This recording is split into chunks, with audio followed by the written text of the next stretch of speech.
The fears that my parents had had for me and that I had had for myself had both come to pass.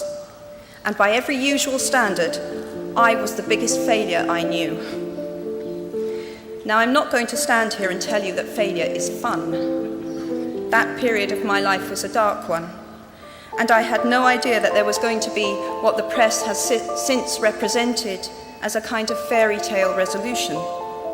I had no idea then how far the tunnel extended, and for a long time, any light at the end of it was a hope rather than a reality. So why do I talk about the benefits of failure? Simply because failure meant a stripping away of the inessential. I stopped pretending to myself that I was anything other than what I was, and began to direct all my energy into finishing the only work that mattered to me. Had I really succeeded at anything else, I might never have found the determination to succeed in the one arena where I believed I truly belonged. I was set free because my greatest fear had been realized, and I was still alive, and I still had a daughter whom I adored, and I had an old typewriter and a big idea. And so rock bottom became the solid foundation on which I rebuilt my life. You might never fail on the scale I did, but some failure in life is inevitable. It is impossible to live without failing at something, unless you live so cautiously that you might as well not have lived at all, in which case you fail by default. Failure gave me an inner security that I had never attained by passing examinations. Failure taught me things about myself that I could have learned no other way. I discovered that I had a strong will, and more discipline than I had suspected. I also found out that I had friends whose value was truly above the price of rubies.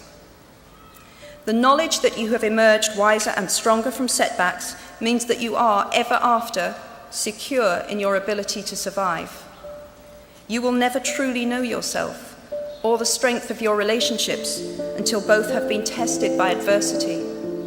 Such knowledge is a true gift, for all that it is painfully won, and it has been worth more than any qualification I ever earned. So given a time turner, I would tell my 21-year-old self that personal happiness lies in knowing that life is not a checklist of acquisition or achievement.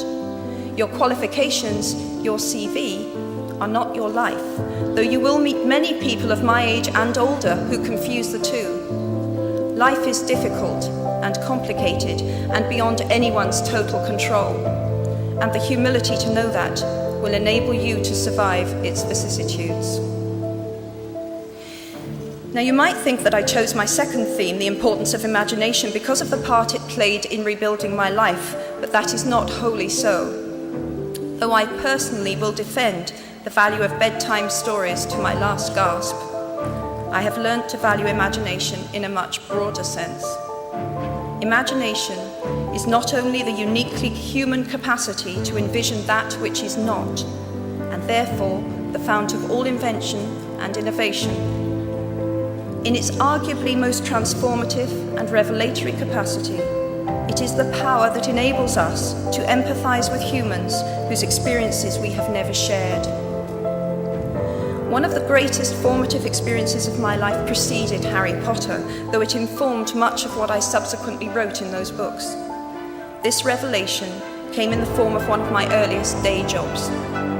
Though I was sloping off to write stories during my lunch hours, I paid the rent in my early 20s by working at the African Research Department of Amnesty International's headquarters in London. There in my little office, I read hastily scribbled letters smuggled out of totalitarian regimes by men and women who were risking imprisonment to inform the outside world of what was happening to them. I saw photographs of those who had disappeared without trace, sent to Amnesty by their desperate families and friends. I read the testimony of torture victims and saw pictures of their injuries. I opened handwritten, eyewitness accounts of summary trials and executions, of kidnappings and rapes. Many of my co-workers were ex-political prisoners, people who had been displaced from their homes or fled into exile because they had the temerity to speak against their governments.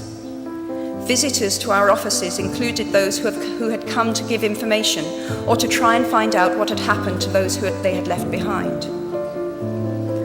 I shall never forget the African torture victim, a young man no older than I was at the time, who had become mentally ill after all he had endured in his homeland.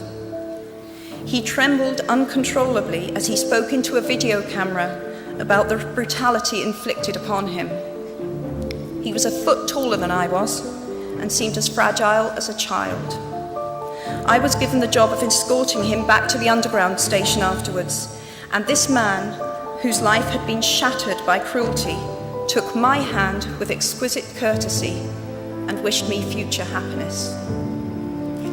And as long as I live, I shall remember walking along an empty corridor and suddenly hearing, from behind a closed door, a scream of pain and horror such as I have never heard since. The door opened, and the researcher poked out her head and told me to run and make a hot drink for the young man sitting with her. She had just had to give him the news that in retaliation for his outspokenness against his country's regime, his mother had been seized and executed. Every day of my working week in my early 20s, I was reminded how incredibly fortunate I was to live in a country with a democratically elected government where legal representation and a public trial were the rights of everyone. Every day, I saw more evidence about the evils humankind will inflict on their fellow humans to gain or maintain power. I began to have nightmares, literal nightmares, about some of the things I saw, heard, and read. And yet, I also learned more about human goodness at Amnesty International than I had ever known before. Amnesty mobilizes thousands of people who have never been tortured or imprisoned for their beliefs to act on behalf of those who have. The power of human empathy leading to collective action saves lives and frees prisoners. Ordinary people whose personal well-being and security are assured join together in huge numbers to save people they do not know and will never meet. My small participation in that process was one of the most humbling and inspiring experiences of my life. Unlike any other creature on this planet, human beings can learn and understand without having experienced. They can think themselves into other people's places. Of course, this is a power like my brand of fictional magic that is morally neutral. One might use such an ability to manipulate or control just as much as to understand or sympathize. And many prefer not to exercise their imaginations at all. They choose to remain comfortably within the bounds of their own experience, never troubling to wonder how it would feel to have been born other than they are. They can refuse to hear screams or peer inside cages. They can close their minds and hearts to any suffering that does not touch them personally. They can refuse to know.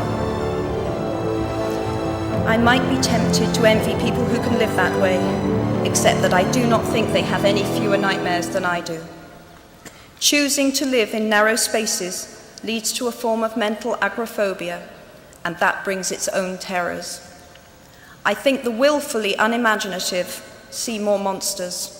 They are often more afraid. What is more, those who choose not to empathize enable real monsters, for without ever committing an act of outright evil ourselves, we collude with it through our own apathy.